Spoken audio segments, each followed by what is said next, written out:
Journalists have a different goal than the legal system, and it frustrates lawyers that we can't play by the legal rules. For example, hearsay evidence.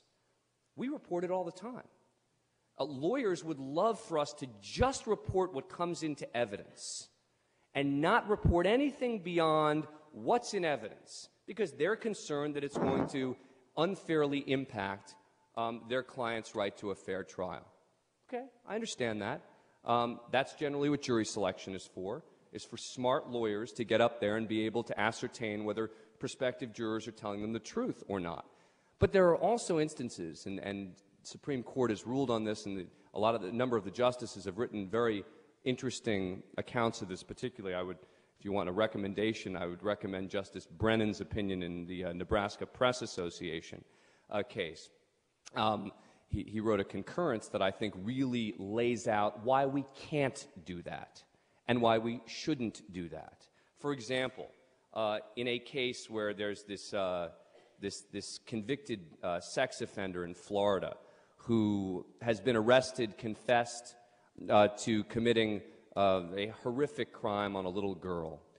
And it turns out that it's possible that his confession will get thrown out because at one point he asked for a lawyer.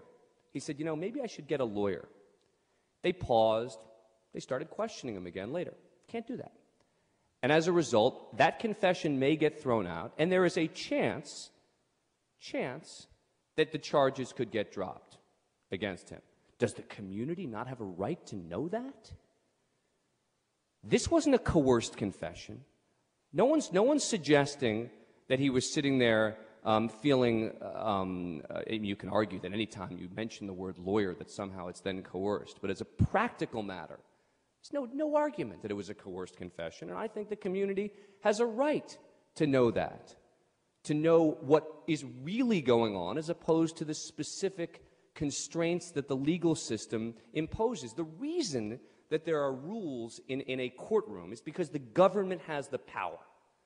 The government has the power to take away someone's freedom. That is an enormous power.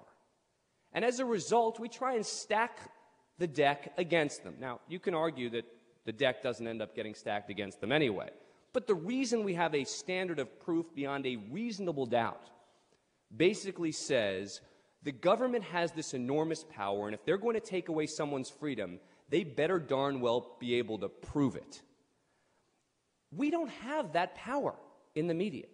I don't buy the argument that media pressure somehow leads to a particular conclusion. If that's the case, and Tom's right that the media was so awful and so horrible to Michael